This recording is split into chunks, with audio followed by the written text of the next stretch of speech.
Hello friends, good morning.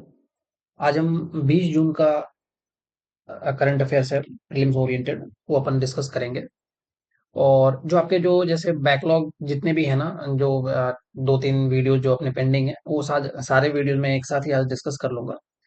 तो almost आज हम एक बार ना अलाइन कर लेंगे, ताकि रोज का जो करंट अफेयर्स है वो एक फिक्स टाइम पे आप सबको मिलता रहे। ठीक है ना?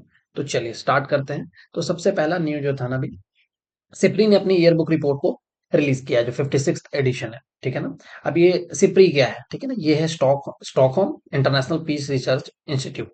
ठीक है ना? स्टॉकहोम यहाँ पे इंटरनेशनल पीस रिसर्च इंस्टीट्यूट। अब ये जो बुक है ना, बेसिकली ये जो रिपोर्ट आती है ना, ये आती है बेसिकली एक तरीके का ये कंपाइलेशन है कि पूरी दुनिया के अंदर कौन सी कंट्री कितना आर्म्स इंपोर्ट कर रही है, कौन कितना एक्सपोर्ट कर रही है, क्या किसी ने अपने न्यूक्लियर वेपन को डंप किया, डिजार्मामेंट जिसको बोलते हैं। ठीक है ना? तो कौन इंटरनेशनल सिक्योरिटी पे ओवरऑल सारी कंट्रियों का स्टैंड कैसा है, तो उसके ऊपर ये सारा एक रिपोर्ट जो है सिप्री जो है रिलीज करती है। ठीक है ना? तो ये 56th एडिशन अभी उसने अपना रिलीज किया है। तो उसके अंदर जो मेन कुछ बातें हैं ना, उसमें अपने को पता है कि अपने पास टोटल न्यूक्लियर कंट्री जो है वो 9 है। ठीक है ना? जिसमें परमानेंट जो UN United nation security council के 5 तो परमानेंट मेंबर हो गए। ठीक है ना? 5 परमानेंट P5, जिन P5 में कौन कौन सा है? यूएसए हो गया, रशिया हो गया, यूके हो गया, फ्रांस हो गया और चाइना हो गया। राइट? तो ये तो 5 हो गए। इन 5 के अलावा इस अपने पास 4 और हैं, जिनके पास जो न्यूक्लियर न्यूक्लियर कंट्री हैं। वो 4 न्यूक्लियर कंट्रीज कौन सी हैं? एक तो इंडिया हो गया, एक पाकिस्तान हो गया, एक अपना किम जोंग उन हो गया, नॉर्थ कोरिया। ठीक है ना? और इजराइल हो गया। ठीक है ना? तो ये जो 4 कंट्री है, और अभी इजराइल ईरान टेंशन भी चल रहे हैं, पूरा मिडल ईस्ट अभी डिस्टर्ब है। तो एक मैं स्पेसिफिक वीडियो, हालांकि मैं मेंस में अभी अभी इजराइल के कॉन्टेक्स्ट में मेंस का भी अपना डिस्कशन बाकी है, तो मैं मेंस ओरिएंटेड जब न्यूज न्यूज डिस्कस करूंगा, तो उसमें इजराइल ईरान को बहुत बैकग्राउंड से, हिस्टोरिकल बैकग्राउंड से मैं कोशिश करूंगा ताकि डिस्कस करूं, क्योंकि उससे एक पूरा जो पिक्चर है ना वो क्लियर हो जाए। ठीक है? अब इस रिपोर्ट में और क्या क्या बात की गई, तो अभी कहा गया कि जो नॉन न्यूक्लियर कंट्री है उनके पास एस्टिमेटेड कितना है? 12,241 न्यूक्लियर वॉरहेड्स हैं एज ऑफ जनवरी 2025। ठीक है ना? रशिया के पास सबसे ज्यादा जो है स्टॉक है, वो है 5,459, followed by United states of America.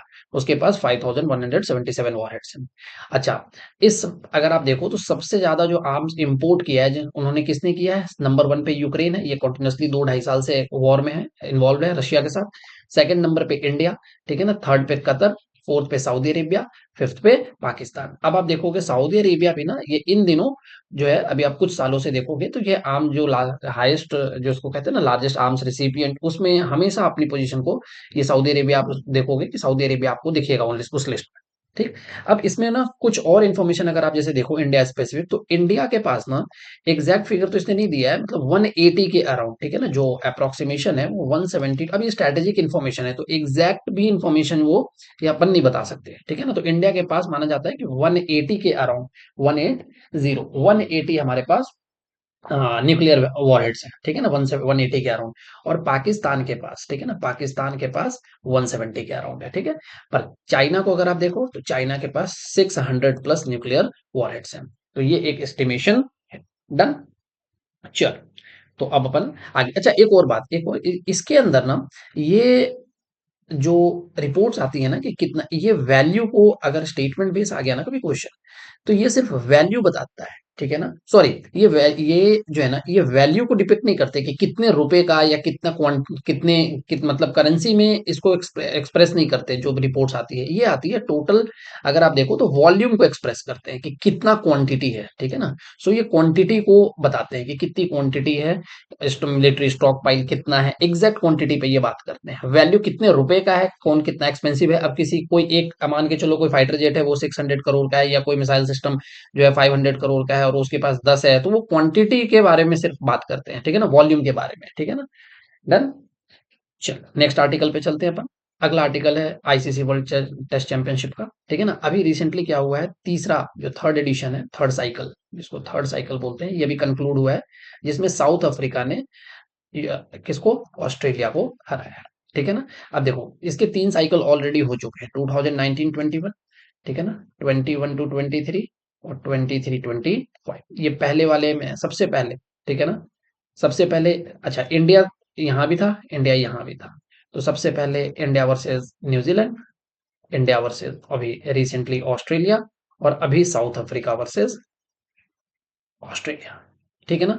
तो इंडिया दो फाइनल खेला, पहला न्यूजीलैंड से हारा, तो यहाँ पे न्यूजीलैंड इमर्ज विक्टोरियस, यहाँ पे ऑस्ट्रेलिया जीत गई थी 2021-23 में। और 2023 से साइकिल में अभी साउथ अफ्रीका 27 साल के बाद, ठीक है ना, जो आईसीसी का जो वेट है उसको खत्म किया साउथ अफ्रीका ने, और साउथ अफ्रीका जो जो कैप्टन है Temba Bavuma, BAVUMA, Temba Bavuma. तो उनकी टीम ने, टेम्बा की टीम ने आईसीसी वर्ल्ड टेस्ट चैंपियनशिप जो है वो जीता है। अब ध्यान रखना, ये पूरा जो साइकिल मैंने बताया 3 टूर्नामेंट हुए, ये 2 साइकिल के पीरियड में होता है। तो 9 जो फुल मेंबर है ना आईसीसी के, ठीक है ना, 9 फुल आईसीसी मेंबर्स इसमें पार्टिसिपेट करते हैं, ठीक है ना। और उनमें जो टॉप 1 और टॉप 2 टीम होती है ये फाइनल खेलती है, रैंक 1 और रैंक 2। ये 2 साल तक ये 9 टेस्ट टीम आपस में सब एक दूसरे के साथ खेलते हैं। इसमें ये ध्यान रखना है कि इंडिया पाकिस्तान के बीच में कोई भी टेस्ट सीरीज, हमारे बायलैटरल्स नहीं होते, तो इंडिया पाकिस्तान आपस में टेस्ट सीरीज नहीं खेलती। इसमें कॉन्सेप्ट क्या रहता है कि होम टेस्ट आपके घर में आप कौन कौन से मैच खेलोगे, और अवे आप दूसरी जगह आप दौरे कहाँ कहाँ करने जाओगे, ठीक है ना। जैसे इंडिया अभी रिसेंटली अगर आप देखो, तो इंडिया अभी इंग्लैंड में है, ठीक है ना, इंग्लैंड के साथ इंडिया का टेस्ट सीरीज चालू है, तो इंडिया इंग्लैंड में 5 टेस्ट खेलेगी। अब इसके अंदर, अब ये है कि अब आप देखोगे कि टॉप 1 पे कौन रहेगा, 2 पे कौन रहेगा, इसमें क्या सिस्टम है। तो इसमें ना पीसीटी का सिस्टम चलता है, परसेंटेज ऑफ पॉइंट्स वन, ठीक है ना। इसमें पॉइंट्स नहीं, परसेंटेज के हिसाब से चलता है, कि जैसे पूरे सीरीज को ना, जैसे मान के चलो एक सीरीज है, उस सीरीज को 120, हर एक सीरीज की जो वेटेज दे दी गई 120 के अराउंड दे दी गई, ठीक है ना, 120। अब सीरीज में अगर 2 मैच है तो दोनों की इक्वल वैल्यू कितनी हो गई, 60 ईच, 60-60। अगर 3 है तो कितने हो गए, 40-40, ठीक है ना। तो इतने नंबर आपको एक सीरीज के, अगर आप जीतते हो तो जीतने के अलग पॉइंट होते हैं 12, हारने के अलग पॉइंट होते हैं, ड्रॉ अगर होता है तो उसके अलग पॉइंट्स होते हैं। पर वो जो वैल्यू है, ये अगर आपको क्वालिफाई करना है टॉप पोजीशंस के लिए, तो इसमें परसेंटेज कैलकुलेट किया जाता है कि टोटल उस सीरीज का एग्रीगेट पॉइंट है। क्यों? क्योंकि कोई सीरीज तो 2 मैच की है, और कोई टीम 3 मैच की सीरीज कहीं खेल रही है, कोई 5 मैच की खेल रही है, कोई 4 मैच की खेल रही है, तो परसेंटेज के टर्म्स में 100 के स्केल पे सबको इक्वेट किया जाता है। डन। तो ये अभी आईसीसी वर्ल्ड टेस्ट चैंपियनशिप पे ना 2-3 साल पहले यूपीएससी ने ऑलरेडी क्वेश्चन पूछा था इसके ऊपर, ठीक है ना। और जहां तक मेरे को याद आ रहा है, ये परसेंटेज ऑफ पॉइंट्स वन के ऊपर ही, इसी कॉन्सेप्ट के ऊपर क्वेश्चन पूछा था उन्होंने। तो ये हमने डिटेल में एक बार डिस्कस कर लिया। चलो नेक्स्ट आर्टिकल पे चलते हैं। इंपॉर्टेंट आर्टिकल है ये, ठीक है ना। इंपॉर्टेंट आर्टिकल इसलिए है क्योंकि इस टाइप के क्वेश्चंस भी ना साइंस एंड टेक में आपको देखने को मिलते हैं, ठीक है ना। तो इंडिया को अभी रिसेंटली क्या हुआ है, category A rinder paste holding facility जो है डिजिग्नेट किया गया है, ठीक है ना। एक इंस्टीट्यूट है, Indian council of agricultural research की, ICAR जिसको बोलते हैं, उस इंस्टीट्यूट का नाम है निषाद, ठीक है ना, national institute of high security animal diseases, Bhopal में है। तो इसको 1 साल के लिए, 1 ईयर टर्म के लिए, इसको category A render paste holding facility जो है डिजिग्नेट किया गया। किसने किया है? 2 लोगों ने, 2 ऑर्गेनाइजेशन थे, WOH और FAO, Food and Agriculture Organization, और World Organisation for Animal Health. ये 1924 की ऑर्गेनाइजेशन, और ये तो अपन जानते हैं यूनाइटेड नेशन की सब्सिडियरी है काइंड ऑफ। तो अगर आप देखो तो ये जो इंटर गवर्नमेंटल ऑर्गेनाइजेशन है, WOH और फूड एग्रीकल्चर ऑर्गेनाइजेशन, इनका भी सेशन चल रहा था पेरिस में। तो उन्होंने इंडिया को 1 साल के लिए रेंडर पेस्ट होल्डिंग फैसिलिटी की कैटेगरी ए के लिए डेजिग्नेट किया है। अब ये क्या है? रेंडर पेस्ट, इसको कैटल प्लेग भी बोलते हैं एक, ठीक है ना। और वायरल डिजीज है ये, हाईली कंटेजियस जो है ना, कंटेजियस वायरल डिजीज है, जो खास करके कैटल हो, जैसे मान के चलो शीप्स हो गए, ठीक है ना, गोट हो गया, बफेलो हो गया, इनको जो है डायरेक्ट डायरेक्ट जो है अफेक्ट करता है, ठीक है ना। मॉर्बी मॉर्बिली वायरस जीन्स को बिलोंग करता है, ठीक है ना। ये वही है जो मीजल्स और कैनाइन डिस्टेम्पर वायरस वाले कैटेगरी में, ठीक। और एक बात ध्यान रखनी है कि ये एनिमल टू एनिमल है, कोर जूनोटिक, ठीक है ना, एनिमल टू एनिमल जो है इसका ट्रांसमिशन होता है, ठीक है ना, रेस्पिरेटरी सिक्रीशंस, यूरिन और फीसेस से। अब ध्यान देने वाली बात है कि ग्लोबल रेंडर पेस्ट इरिडिगेशन प्रोग्राम जो है वो इनिशिएट किया था FAO ने 1994 में। और हमने जो है ना, ये जो रेंडर पेस्ट है, इसको हमने ऑफिशियली जो है इरेडिकेट कर दिया था, खत्म कर दिया था 2011 में। तो दूसरी डिजीज है जो ग्लोबली जो है ना पूरी दुनिया से खत्म हुई है, पहली है स्मॉल पॉक्स, और दूसरे नंबर पे है कौन सी? Global render paste. तो ये ध्यान रखना है, दुनिया से जो ग्लोबल जो है ना हमने इरेडिकेट किया है, तो सेकंड डिजीज जो है, ठीक है ना, बना है कौन सा? ग्लोबल रेंडर पेस्ट, कब? 2011 में। अब इंडिया के लिए क्या सिग्निफिकेंस है? अब देखो, इसको हमने क्या करना है, उस वायरस को हमने होल्ड करके रखते हैं, इसलिए हम होल्ड करके रखते हैं रेंडर पेस्ट वायरस को, ताकि उसका जो है ना वो कहीं भी जाके किसी भी तरीके का कोई एक्सप्लोजन नहीं हो, वायरल एक्सप्लोजन जिसको बोलते हैं, या फिर वो आगे चल के किसी और कंट्री को इम्पैक्ट नहीं करे। तो 6 जगह पे इसको जो है हमने क्या किया है, 6 जगह पूरी दुनिया में ग्लोबली देखो तो हम उसको होल्ड करके रख रहे हैं। कहाँ कहाँ पे?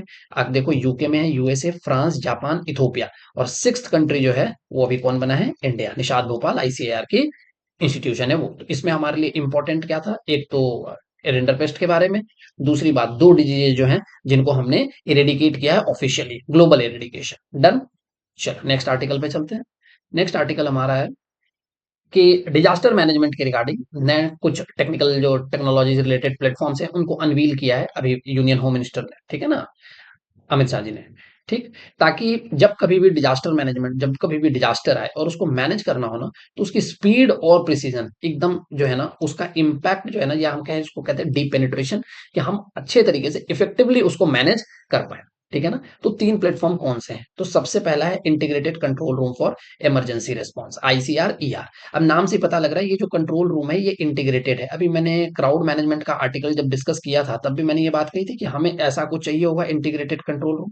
ठीक है ना। तो रियल टाइम में आप पूरे जो है ना टेक्नोलॉजी को यूज करके आप डिजास्टर को आप कैसे रिस्पॉन्ड करना है, ये सब लोग आपस में सारे जो कंट्रोल रूम के जो जितने भी हमारे स्टेक होल्डर्स हैं सब एक साथ होंगे और सबको जो है एक स्ट्रीमलाइन किया जाएगा साथ में। ठीक है ना। तो अगर आप देखो तो सारी एजेंसी, मल्टीपल एजेंसी एक साथ जो है सब डेटा को यूज करेगी। ठीक है ना। और इससे क्या होगा, आप जो है ना इन्फॉर्म डिसीजन मेकिंग कर सकते हो। क्यों? क्योंकि आप जो है ना जो भी आप डिसीजन ले रहे हो वो डिसीजन किसके द्वारा बैक किया जा रहा है? Back by data. तो एक ये बात हो गई। दूसरा जो प्लेटफॉर्म उन्होंने लॉन्च किया है उसको बोलते हैं एनडीईएम लाइट 2.0। अब ध्यान देना, ये लाइट अपने यूपीआई लाइट, अपन फेसबुक लाइट, अपन ये लाइट बहुत सुनते हैं। ये लाइट क्या है? लाइट तब के लिए है जब मान के चलो आपके पास नेटवर्क जो है ना बहुत हाई जो स्पीड इंटरनेट है उसकी कनेक्शन नहीं है आपके पास, तो हम लाइट प्लेटफॉर्म यूज करते हैं। अब मान के चलो आप डिजास्टर के लिए जा रहे हो और पहाड़ी इलाका है, टेरेन ऐसा डिफिकल्ट टेरेन है, ज्योग्राफी वैसी है जहां पे आपके पास कोर इंटरनेट जो है, हाई स्पीड इंटरनेट की अवेलेबिलिटी नहीं है। तो वहां पे आपको जो इमरजेंसी मैनेजमेंट करना है वहां पे, या फिर मान के चलो फ्लड आया सडन और वो सारा इंफ्रास्ट्रक्चर जो आपका टेक्नोलॉजिकल इंफ्रास्ट्रक्चर है उसको डिसरप्ट कर गया पूरे तरीके से, तो आप क्या करोगे? तो वहां के लिए एनडीईएम लाइट 2.0 हमने लॉन्च किया अभी। किसने? यूनियन होम मिनिस्टर ने। ठीक है ना। तो ये लाइट वेट एक्सेसिबल प्लेटफॉर्म है पूरे कंट्री के लिए। ये भी रियल टाइम डेटा शेयर करता है कोऑर्डिनेटेड एक्शन के लिए। रिमोट लोकेशन में भी इसको एक्सेस किया जा सकता है और एजेंसी में ये सबको जो है एक यूनिफाइड अप्रोच को जो है ये इंश्योर करेगा। तीसरी जो चीज है वो असम स्पेसिफिक है कि फ्लड हैजार्ड जोनेशन जो है वो एक तरीके से ना जो एक मैपिंग किया गया है एटलस। ठीक है ना। मैपिंग किया गया है। अब देखो आप जानते हो कि बहुत प्रोन है।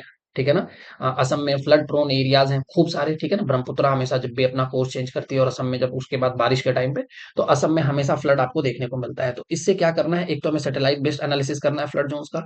उसके बाद डिजास्टर प्लान को किस तरीके से सपोर्ट किया जाए, रेजिलियंट फार्मिंग किया जाए। रेजिलियंट फार्मिंग का मतलब कि अगर आप देखो तो फ्लड आए भी तो हमारी फसलों को इतना नुकसान नहीं हो, हम कैसे फ्लड के साथ अपनी फार्मिंग को स्ट्रीमलाइन कर सकते हैं, इंटीग्रेट कर सकते हैं। क्रॉप इंश्योरेंस की हमारी स्कीम चलती है, प्रधानमंत्री किसान बीमा योजना, उसके साथ उसको कैसे कि किसानों को ज्यादा से ज्यादा फायदा मिले। तो पहले हम एरिया जो है एरिया स्पेसिफिक हम क्या करेंगे, हम पहले जो है ना मैपिंग कर मैप को यूज करके हम एरिया जो है डिजिग्नेट करेंगे कौन सा फ्लड प्रोन एरियाज है, कैटेगरी वन कौन सा है, कहाँ पे हाई इंटेंसिटी है, कहाँ मॉडरेट है, कहाँ लो है, और फिर उसके अकॉर्डिंग हम प्लान करेंगे। तो ये तीन टेक्नोलॉजिकल प्लेटफॉर्म जो है उसको अनवील किया गया है। डन। अब एक आर्टिकल और है हमारा, ये काफी इंपॉर्टेंट है, प्रिवेंटिव डिटेंशन और पब्लिक ऑर्डर। अब देखो अभी क्या हुआ, एक केस था केरला में से। ठीक है ना। केरला में एक वहां का लोकल गुंडा टाइप का आदमी है, राजेश नाम है उसका। ठीक है ना। अब ये क्या है कि इसको पुलिस जब भी लेके जाती है ना तो इस अरेस्ट करती है। अरेस्ट करने के बाद तो इसको बेल मिल जाता है। ठीक है ना। थोड़े टाइम बाद अब बेल मिलता है ना तो पुलिस वापस इसको क्या करती है, प्रिवेंटिव डिटेंशन के थ्रू इसको क्या करती है, वापस अरेस्ट कर लेती है। ठीक है ना।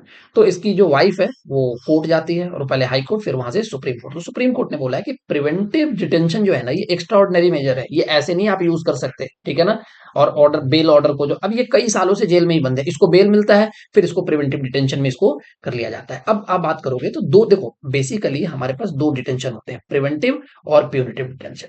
तो जो प्रिवेंटिव डिटेंशन और प्यूनिटिव डिटेंशन का क्या है डिफरेंस, वो मैं आपको एक बार वैसे समझाता हूँ। देखो अगर मैंने कोई क्राइम किया है, ठीक है ना, और तब पुलिस मेरे को अरेस्ट कर रही है ना, तो उसको अपन क्या बोलते हैं, प्यूनिटिव डिटेंशन। ठीक है ना। तो ये इसमें क्या होता है प्यूनिटिव डिटेंशन में, अगर आप इसका स्कोप देखोगे तो इसमें मेरे को बताया जाएगा। ठीक है ना। ये हमारा फंडामेंटल राइट है। ठीक है ना। तो इसमें एब्सोल्यूट राइट है कि ग्राउंड ऑफ अरेस्ट क्या है ना उसका मेरे को इंफॉर्मेशन मिले, ठीक है ना, किस ग्राउंड पे मेरे को अरेस्ट किया गया है, ठीक है ना। अब ये मेरा राइट है। यहाँ पे प्रिवेंटिव डिटेंशन में क्या है कि पुलिस को ये लगता है कि मैं पब्लिक ऑर्डर के लिए, अब यहाँ पे देखो law and order situation violate हुआ, कोई क्रिमिनल या सिविल ऑफेंस हुआ, उसके बाद मेरे को अरेस्ट किया गया, या किसी को भी प्रिवेंटिव डिटेंशन में लगता है कि चलो इलेक्शन टाइम है और ये आदमी XYZ जो है, ये एंटी सोशल एलिमेंट टाइप का आदमी है और ये कुछ ना कुछ काम खराब कर सकता है, तो हमने क्या किया, कुछ ऐसा जो है पब्लिक ऑर्डर और लॉ एंड ऑर्डर सिचुएशन का ब्रेकडाउन हो, उससे पहले ही हमने किसी को प्रिवेंट करने के लिए उसको हमने अरेस्ट किया।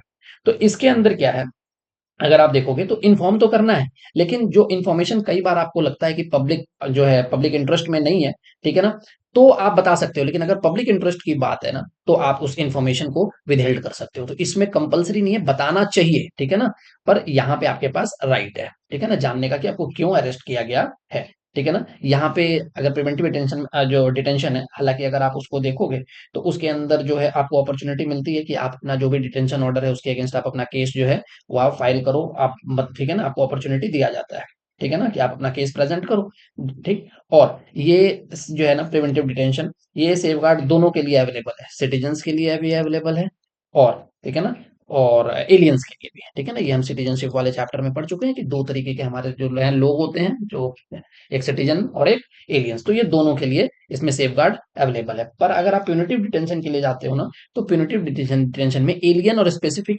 एनिमी एलियंस के लिए ना कोई भी सेफगार्ड अवेलेबल नहीं है, ठीक है ना। अच्छा, इसके बाद डिटेनी का इसमें राइट है, इसमें वो केस प्रेजेंट कर सकता है, यहाँ पे डिटेन जिसको डिटेन किया जा रहा है ना, उसके पास एक राइट है, right to consult and to be defended by a legal practitioner.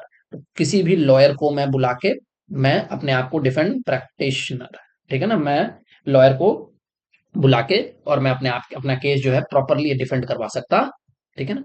तो ये है प्रिवेंटिव डिटेंशन और प्यूनिटिव डिटेंशन का डिफरेंस। अब ध्यान से देखना, 2021 का जो डेटा है ना प्रिवेंटिव अरेस्ट का, टोटल अरेस्ट इंडिया में हुए हैं 1,41,20,298, और प्रिवेंटिव डिटेंशन जिसमें 151 CRPC और अब का जो भारतीय न्याय संहिता है ना 170 को यूज करके, अभी हमारे पास जो 60% है, मतलब 89 लाख जो अरेस्ट हैं आउट ऑफ 1,48,00,000, ये जो है ये प्रिवेंटिव डिटेंशन में हुए हैं, ठीक है ना। तो ये ध्यान रखना है, इसमें सुप्रीम कोर्ट ने बोला है कि बार बार आप जो है ये नहीं कर सकते कि किसी को अरेस्ट करने के लिए आप प्रिवेंटिव डिटेंशन का, ये एक एक्स्ट्रा ऑर्डिनरी मेजर है, ठीक है ना, कि आपको आपको एक डिफरेंस रखना होगा लॉ एंड ऑर्डर के बीच का और पब्लिक ऑर्डर के बीच का, इसके डिफरेंस को आपको समझना पड़ेगा। इन्होंने जितनी भी जो एग्जीक्यूट करने वाली जो हमारे एग्जीक्यूटिव हैं उनको ये बोला है, डन। तो इस तरीके से हमने आज का सारा आर्टिकल जो है वो डिस्कस किया, और हम जो मैंने बताया स्टार्टिंग में ही वीडियो के कि जो कुछ भी हमारा जो पुराना वीडियो जो पुराना जो कंटेंट है या जो लास्ट 2-3 दिनों से डिस्कशन नहीं हुआ है वो मैं सारा कवर कर दूंगा धीरे धीरे, ठीक है ना। और एक टाइम टेबल भी मैं प्रॉपर ऐसा इंश्योर करता हूँ कि टाइम टेबल जो है वो आपको मिले, जिसमें आपको एग्जैक्ट टाइमिंग वगैरह और किस तारीख को हम क्या डिस्कस करेंगे, वो जो अपना वीडियो सीरीज कौन सा स्टार्ट होने वाला है उसका आपको आइडिया एटलीस्ट लग जाए, ताकि अपनी तैयारी को प्रिपरेशन को आप ऐसे अलाइन कर लें। चलिए, थैंक्स थैंक्स फॉर वॉचिंग।